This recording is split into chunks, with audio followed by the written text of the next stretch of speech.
Hello everyone, welcome to our new podcast, and today we are having Mr. Ashanali, and we'll be conversing about the journey of a student for merchant Navy.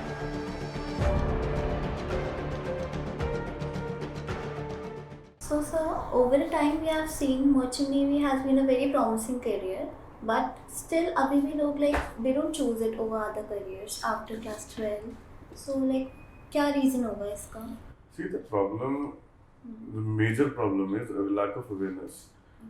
Awareness इतनी नहीं है, ना ही कोई identity है ऐसी कि जो इस पे काम कर रही है, ना ही कोई बॉडी है ऐसी जो इस पे इसकी अवेयरनेस पे बेसिकली काम कर रहे हैं. लाइक इफ आई से IMECT, so IMU कंडक्ट कराता है Indian maritime university which is a central government authorised affiliated body. वो लोग भी इतना इसको ज़्यादा प्रमोट नहीं करते हैं. डिजी शिपिंग ऑफ इंडिया भी इसको इतना ज़्यादा प्रमोट नहीं करता है. लाइकवाइज अगर हम कंपेयर करें रिमेनिंग एग्जाम से, लाइक अभी CUET का एग्जाम हुआ, it was all over the news. NDA होता है, it was all over news. UPSC का एग्जाम होता है, it is all over the news. Proper notifications, everything, सब कुछ आपको मिलता है. IMECT कब होता है, कब नहीं होता है, नो वन नोज. तो the problem comes at the very basics के यूनिवर्सिटीज ही उसको इतना ज़्यादा प्रमोट करने में सक्षम नहीं है, या वो इतने एफर्ट्स नहीं लगा रही हैं ऐसे. द सेकंड थिंग, रीजन कि इतना अवेयरनेस नहीं क्रिएट हो पा रहा है. अवेयरनेस क्रिएट करना नहीं चाह रहा है बेसिकली कोई. वो जो गवर्नमेंट बॉडीज हैं वो इतना ज़्यादा एफर्ट्स उस पर लगा नहीं रही हैं. To be honest, I am not defaming anybody, but the fact is कि वो लोग इतना एफर्ट नहीं लगा रहे हैं उसको अवेयर करने में. That is the major issue. आप कोई प्राइवेट एंटिटी कितना भी एफर्ट लगा ले, वो बजट कभी भी नहीं लेके आ पाएगा जितना एक गवर्नमेंट बॉडीज लेके आ जाएंगे उसके अवेयरनेस में. एंड अवेयरनेस में बहुत बजट लगता है. That is the basic thing. Second thing is everything. Secondly, इसमें एक तो इरेगुलरिटी ऑफ जॉब्स है जो एक इशू है इसका सबसे बड़ा, कि कभी कभी वेटिंग आ जाती है 4 months, 6 months, 9 months and even more than that in some cases. तो एक तो वो जो है बहुत बच्चों को लगता है कि बहुत अनसर्टेन रहता है बच्चों के लिए. So that is also issue. फिर कोई होते हैं like Mama's boy type students, उनको बाहर ही नहीं जाना है, उनको घर पे रहना है. कुछ की parents who wants easy money, simple. तो वो lethargicness and all उसमें सब कुछ आ जाता है. तो दैट इज द रीजन कि अभी थोड़ा सा इसको फोकसली नहीं ले रहे हैं.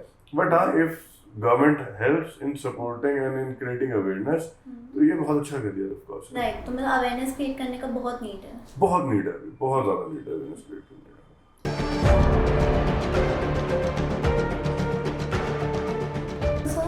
अदर कोर्सेज के लिए सारे स्टूडेंट्स यूजुअली कोई भी प्रेप कोर्स या फिर कोई एडिशनल कोर्सेज करते हैं तो do better definitely. Right. So IMECT या मर्चेंट नेवी ऑनबोर्डिंग के से भी पहले हम कुछ कर सकते हैं कोर्स जो हमारे लिए बेनिफिशियल हो.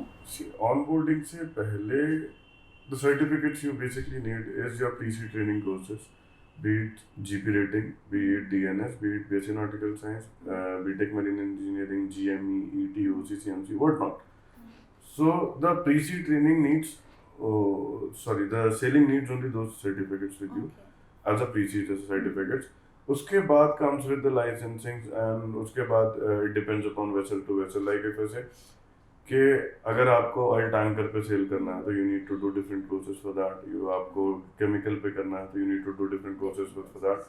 Like OCTA, OTCT, OTFC, these are what are these courses basically? ये बेसिकली वेसल्स के कोर्सेज होते हैं. तो if you want to go to oil tanker, so आपको ऑयल टैंकर के कोर्सेज करने पड़ेंगे. केमिकल टैंकर पे जाना तो केमिकल टैंकर के कोर्सेज करने पड़ेंगे. तो लाइकवाइज इट गोस. उसके बाद जो लाइसेंसिंग आती है, तो सबसे बेसिक लाइसेंस आपका होता है CDC, that is a continuous discharge certificate.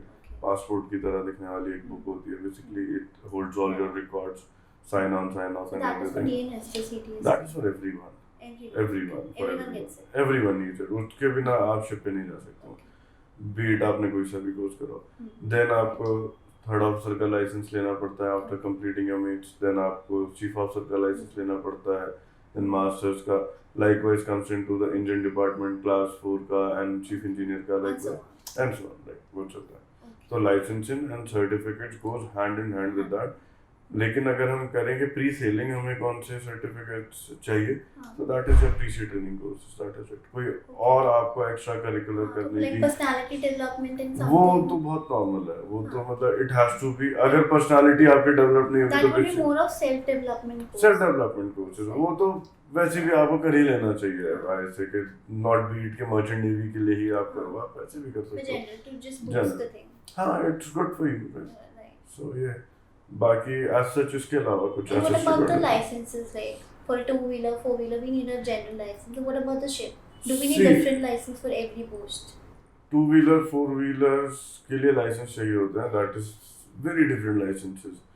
हमें शिप पे हमें हमारी रैंक के अकॉर्डिंगली लाइसेंस चाहिए होता है, लाइक आई सेड सीडीसी, तो वो एक बहुत बेसिक अर्ली स्टेज लाइसेंस हो गया हमारे लिए। So there's a different license for every post. CDC goes through out the career, वो ऐसा नहीं है कि आपने अर्ली स्टेजेस पे ले लिया उसके बाद आपका प्रमोशन हुआ तो इट गॉट वानिश्ड, ऐसा कुछ नहीं है, वो it goes through out your career. उसके साथ साथ आपकी रैंकिंग्स के लाइसेंसेस आपको मिलते हैं, जैसे आपने मेट्स का एग्जाम दिया तो आपको थर्ड ऑफिसर का लाइसेंस मिल गया, देन आपको सेकंड ऑफिसर का मिल गया, फिर आप चीफ ऑफिसर का एग्जाम देंगे, चीफ ऑफिसर का लाइसेंस मिलेगा, देन ये मास्टर्स का एग्जाम देंगे, कैप्टन का लाइसेंस मिल जाएगा। लाइकवाइज इंजन में सारा रोटेट होगा सिमिलर प्रोसेस में, उनके में एमईओ क्लास 4 क्लास 3 इस तरीके से चलता है। यहाँ मेट्स के एग्जाम्स होते हैं डेक में, तो licenses goes with the ranks and certificates goes according to the vessels, right. और हाँ, इनिशियली प्री सी ट्रेनिंग के जो सर्टिफिकेट्स होते हैं it goes with every rank.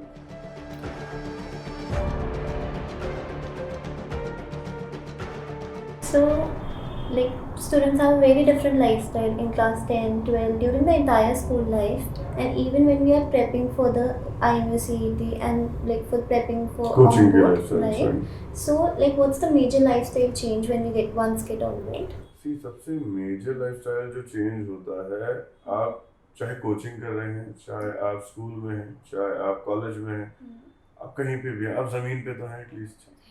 जब आप शिप पे रहेंगे तो वहाँ तो जमीन ही नहीं है, it is through out the waters, ठीक है।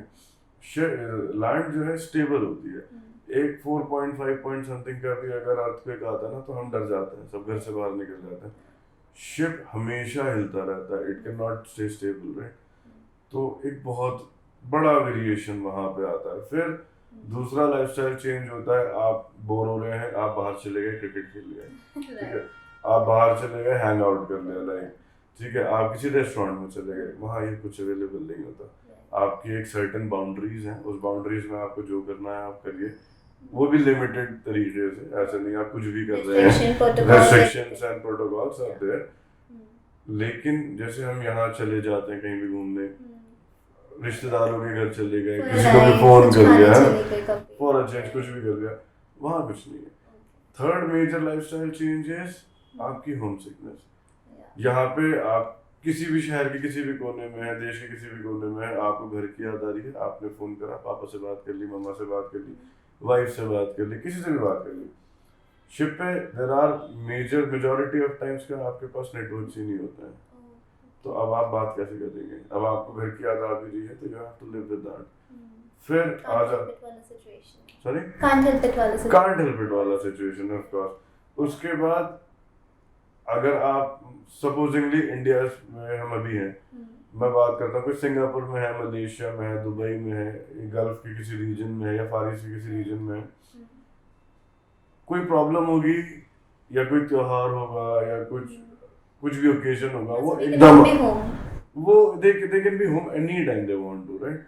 वो आ जाएंगे, उन्हें फ्लाइट करानी है और वो चुपचाप अपना शाम तक वापस आ जाएंगे, दिल manage somehow.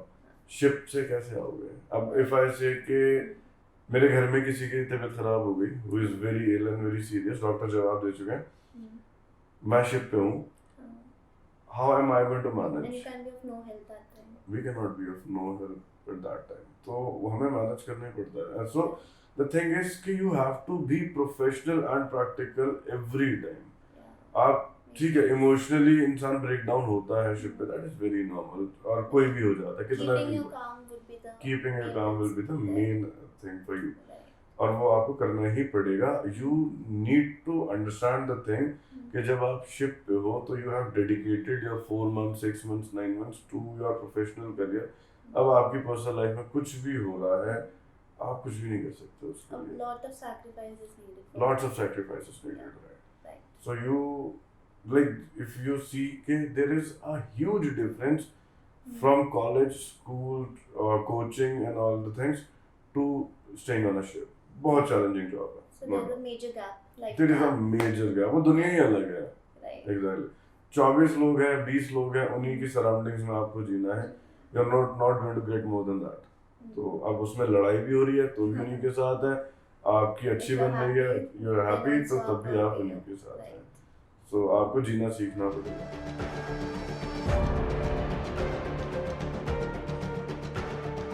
So sir, after all this, like how do I choose a good PC training academy for myself? See, the PC training depends आप कौन सा कोर्स करना चाह रहे हैं. So if I I'll talk differently about every courses. If I say कि आप GP rating करना चाह रहे हैं, so there are a couple of colleges like NUSI Goa, TS Rahman, Great Eastern. These are some very good courses. आपको उन colleges का placement records देखना पड़ेगा जो कॉलेजेस क्लेम करते हैं कि वो कैंपस सिलेक्शंस दे रहे हैं. क्योंकि there are couple of colleges जो कहते हैं कि हम लोग कैंपस सिलेक्शंस देते हैं बट वो नहीं दे रहे हैं इन पर. ठीक है, and we know that thing कि वो नहीं दे रहे हैं कैंपस सिलेक्शंस. तो आपको पहले उनका कैंपस सिलेक्शंस देखना पड़ेगा. उसके बाद बाकी चीज़ें आती हैं कि कॉलेज का कैंपस कैसा है, कॉलेज का एनवायरनमेंट कैसा है. सबसे पहले प्लेसमेंट. जी 6 मंथ्स का DG अप्रूव्ड कोर्स है. DG अप्रूव्ड कॉलेज, कोई सा भी DG अप्रूव्ड कॉलेज जो ऑथराइज्ड है वो कराने में सक्षम है. तो बिल्डिंग स्ट्रक्चर्स ये सब चीज़ें बच्चों के साथ नहीं जाती आगे. जो साथ जाएगा उनके आगे दैट इज योर प्लेसमेंट. तो आप पहले प्लेसमेंट देखिए, उसके बाद बिल्डिंग्स एंड खाना इंफ्रास्ट्रक्चर वो सब आप बाद में देखिए. अगर मैं बात करूं यहीं पे BSc नॉटिकल साइंस और BTech मरीन इंजीनियरिंग की, the things goes same with that also, क्योंकि उसमें स्पॉन्सरशिप नहीं होता इतना ज़्यादा. तो same as GP rating. Same as GP. The couple of colleges जो कंपनीज जो प्रोवाइड करा रही हैं स्पॉन्सरशिप तो BSc नॉटिकल्स, बट अभी उतना वाइडर एक्सपेक्ट में नहीं है वो भी. ठीक है, तो आपको उसके लिए भी देखना पड़ेगा कि कॉलेज के कैंपस सिलेक्शंस कैसे हैं. राइट, जैसे तुलानी या चितकारा यूनिवर्सिटीज हो गए, they providing some very good campus selections. और उनके इंफ्रास्ट्रक्चर्स भी ऑफ कोर्स बहुत अच्छे हैं for nauticals and BTech marine engineering हम बात. तो वो अच्छा प्रोवाइड करा रहे हैं सारी चीज़ें. So you can go with that as well. अगर हम बात करें आप DNS की मेजरली, तो DNS comes with the sponsorship. तो यहाँ थोड़ा सा ये चीज़ें ट्विस्ट हो जाती हैं बिकॉज यहाँ पे राइट मैरीटाइम ट्रेनिंग एकेडमी हमारे पास चूज करने का अधिकार खत्म हो जाता है. अब यहाँ पे प्रॉब्लम क्या आती है? प्रॉब्लम भी नहीं है, even it is a positive thing. हमें सिर्फ स्पॉन्सरशिप क्वालिफाई करनी है. After we qualify our sponsorship, हमें स्पॉन्सरशिप कंपनी बताती है कि हम किस कॉलेज में जा रहे हैं. Okay, so totally based on them. Totally based upon the sponsoring company. And the college they're tied up with. Their college they're tied up, like Great Eastern, Samudra, Anglo, they have their own colleges, right? But if I talk about Fleet, if I talk about Tom, Scorpio, MSc, so they have tied up colleges, like IMI, like Tulani, and couple of more. So it matters कि sponsoring company आपको कौन से college में भेज रही है. You and I or the students or the families or anyone else in the world cannot decide it apart from the company. Company has, in case of DNS, company holds every right to choose the college. हाँ, उसमें एक चीज़ ये हो सकती है कि अगर आपके होम कैंपसेस, IME की जो होम कैंपसेस हैं, IME have 6 होम कैंपसेस जिसमें I guess 3 में DNS प्रोवाइड करा रहे हैं. तो अगर आपके होम कैंपसेस निकल जाते हैं, then you can talk to your company and go. Which one I want? Yeah, you can choose the home campuses. After talking to the company, आप individually नहीं जा सकते. Major cases में company allow कर देती है, but if they say no, that means no.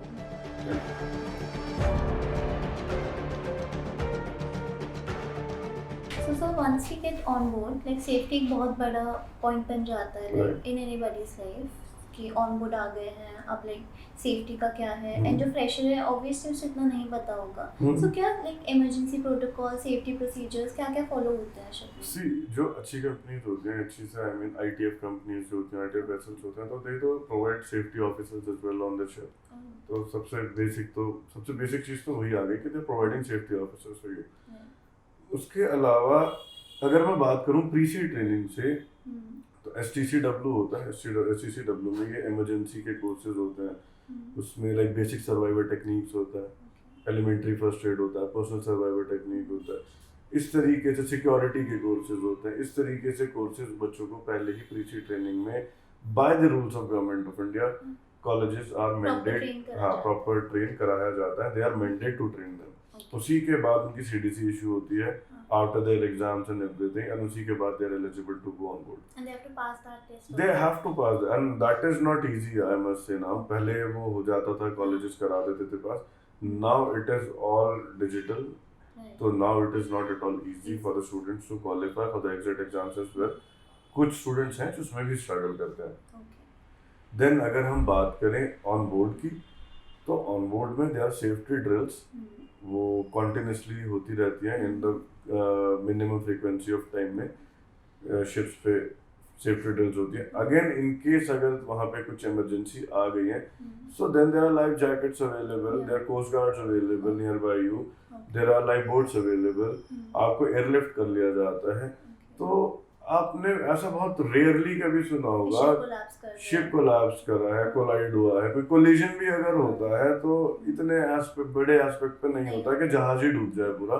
फिर भी अगर लाइफ का कुछ खतरा होता है तो they have an number of options. So with time safety protocols काफी improve हो चुके हैं। Exactly now we living in 21st century, तो सेफ्टी तो एक बहुत बड़ा इशू है।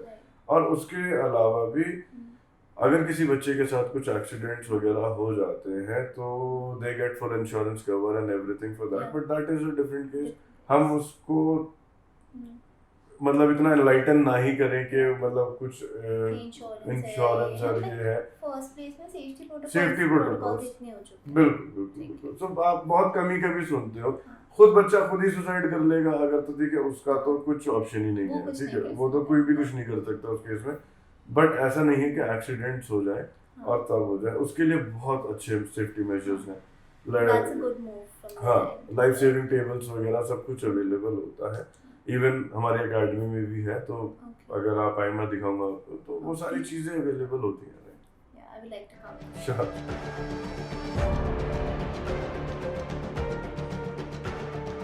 What are the job and sponsorship opportunities for the IMU CET aspirants? Okay. So job and sponsorship opportunities, see, first and foremost, job and sponsorship are almost one and the same thing. Yeah. Jobs, it is one the thing कि job जो होती है हम मोर corporate terms में use करते हैं, या हम उसे sponsorship बोल देते हैं। बस it is actually one and the same thing. अब opportunities की अगर हम बात करें तो there are near about 15 shipping companies plus minus 1 or 2 which is providing sponsorship or jobs, if I say, in every 6 months. Okay. Right? So there are very huge opportunities for the sponsorship. Frequency is also Frequency is very good. Yeah. तो 15 shipping companies जो हर 6 महीने में sponsorship की preparation, sponsorship के exams आपके conduct कराते हैं, itself means कि there is huge market growth. Right. Huge number of opportunities for the right candidate, I must say. तो ऐसा नहीं है कि नहीं है, बट प्रॉब्लम क्या आती है कि majority students don't have the right channel to track those opportunities. बच्चे YouTube पे जॉब ढूंढ रहे हैं, Instagram पे जॉब ढूंढ रहे हैं, वहाँ थोड़ी मिलेंगी वो जॉब। कंपनी की ऑफिशियल वेबसाइट पे, अच्छा ऑफिशियल वेबसाइट भी कंपनी की कुछ कंपनीज की 2 तरीके की होती हैं। एक उनकी बिजनेस वेबसाइट्स होती हैं where they deal with the fleets and everything and all those stuff. दूसरी होती हैं जो सिर्फ स्टूडेंट बेस्ड होती है। हाँ, बट कुछ इतनी वेल कंस्ट्रक्टेड में भी ना भी हो। हाँ, of course.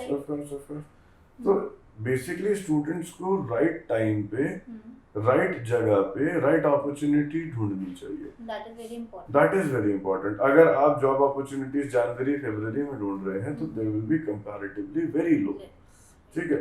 बट अगर आप सेम जॉब अपॉर्चुनिटीज अप्रैल मई में ढूंढ रहे हैं तो they will be comparatively very high. So April May is the peak season. April May is the peak season, और September October November is again the peak season. Okay. तो इस time पे opportunities की अवेलेबिलिटी हाई रहती है comparatively to rest of the month. So basically just before onboarding is the best time to like search for. Just before the IMU CET और if you ease out this thing, क्योंकि MSCT अब एक बार होने लगा है साल में, पहले 2 बार होता था। तो अगर हम देखें कि कैंपस के कमेंसमेंट डेट से पहले वाला जो टाइम होता है, जब previous 2 to 3 months, like February 15 को या अभी August 15 को कमेंसमेंट हुई, तो उससे जो पहले के 2 या 3 महीने हैं, दैट इज वेरी क्रूशियल। उसमें आपको सबसे ज्यादा अपॉर्चुनिटीज मिलेंगी प्लेसमेंट्स की या स्पॉन्सरशिप की। और 15 शिपिंग कंपनीज हैं। अब कोई कंपनी 120 कैंडिडेट्स भी इनटेक कर रहे हैं, कोई कंपनीज 20 भी कैंडिडेट्स इनटेक कर रही हैं। तो अगर आप उसका एवरेज स्केल भी 50 भी अगर आप लेंगे, तो 15 into 50 is equals to 750, which is a very good number. That's a very good number for the year. उसके बाद again there are rest of other options like BSc Nautical Science, BTech, different courses are different courses are there, but there are very good number of opportunities. So if a student is rightly focused, he can find a good opportunity, really good opportunity. And right training, right coaching from the academy to those candidates leads to their success, of course. पहले होता था कि IMCT एक बहुत easy exam हुआ करता था, sponsorship एक बहुत इजी एग्जाम हुआ करता था, क्योंकि इसमें क्राउड कंपैरेटिवली कम था। अभी भी मैं ये नहीं कहूँगा कि बहुत ज़्यादा क्राउड है, बट कंपैरेटिवली कम क्राउड था। तो जो भी बैठता था, जो भी एग्जाम देना चाह रहा था, ऑलमोस्ट मतलब वो क्लियर कर ही लेते थे बाय फार। अब उन्होंने जब से इसमें क्राउड इंक्रीज होना शुरू हुआ है, पेपर टफ हो गया है, डिफिकल्ट हो गया है, और स्पॉन्सरशिप के पैरामीटर्स और इंक्रीज कर दिए हैं, सिलेबस और एनहांस कर दिया है, तो फिल्टर करने के जो पैरामीटर्स हैं वो इंक्रीज हो गए हैं। There is a level up now. So पहले मैं ये भी नहीं कहूँगा कि उसे हमने एनडीए जितना डिफिकल्ट कर दिया है, बट ऑलमोस्ट एनडीए जितनी प्रिपरेशन उसमें चाहिए होती है। मिनिमम 7 hours ऑफ डे तो आपको चाहिए उसे प्रिपेयर करने में। अगर आप सोचेंगे कि नहीं मैं 2 घंटे पढ़ के कर लूंगा, दैट इज नॉट पॉसिबल। 2 घंटे पढ़ के तो आप बोर्ड्स के एग्जाम में पास नहीं कर सकते, इवन कॉलेज एग्जाम्स। और इसमें वो भी नहीं होता कि आप लास्ट नाइट फाइट कर लोगे, कल को एग्जाम है, आज रात पढ़ लिया आपने। इसमें आपको शुरू से कम 1 महीने, 2 महीने, 3 महीने पहले से अपनी फुल फ्लेज प्रिपरेशन स्टार्ट करनी पड़ेगी, तब आप सक्सीड करोगे। Otherwise there are very less number of chances कि आप उसे सक्सीड करोगे। So sir, nowadays young aspirants के मन में एक बहुत मेजर क्वेश्चन है कि what's the major difference between Indian Navy and Merchant Navy, like in regards to a government job or private job? See, the basic thing is कि हमने जब पहले भी डिस्कस करी थी चीज़ कि मर्चेंट प्योरली मीन्स बिजनेस। अब अगर हम बात करें इंडियन नेवी की, इंडियन नेवी में बिजनेस नहीं होता कुछ भी। तो merchant navy is totally dependable and prolonged upon the business. उसमें कुछ भी इसके अलावा नहीं होता, it is through out business. Indian navy is defence, वो इंडियन गवर्नमेंट की डिफेंस की बॉडी है, like Indian army, Indian air force, like wise Indian navy. वहाँ सिर्फ डिफेंस है और यहाँ सिर्फ बिजनेस है। इंडियन डिफेंस जो है वो इंडियन गवर्नमेंट से इंडियन गवर्नमेंट के अंडर आता है। मर्चेंट नेवी इंडियन गवर्नमेंट के नॉर्म्स पे काम करता है, but it is a private entity throughout. There is a company shipping corporation of India which is a government entity, but ये अकेली ऐसी कंपनी है जो गवर्नमेंट एंटिटी है। इसके अलावा सारी ही की सारी company like Anglo, Maersk, fleet, MSc, ships and all that, वो सारी की सारी जो है वो प्राइवेट है। तो ये अगर हम इसे कहें कि ये गवर्नमेंट जॉब है, गवर्नमेंट जॉब नहीं है merchant navy, it is a private job. Indian defence में if you are a captain and all, आप गवर्नमेंट सर्विंग एम्प्लॉय हो, आपको उसके पर्क्स मिलेंगे, आपको उसकी पेंशन्स मिलेंगी, सब कुछ मिलेगा, वो स्टेटस मिलेगा। मर्चेंट नेवी में आपको वो पर्क्स, डिफरेंट पर्क्स मिलेंगे, बट वो पर्क्स आपको pension and all government of India के थ्रू तो बिल्कुल नहीं मिलेगा।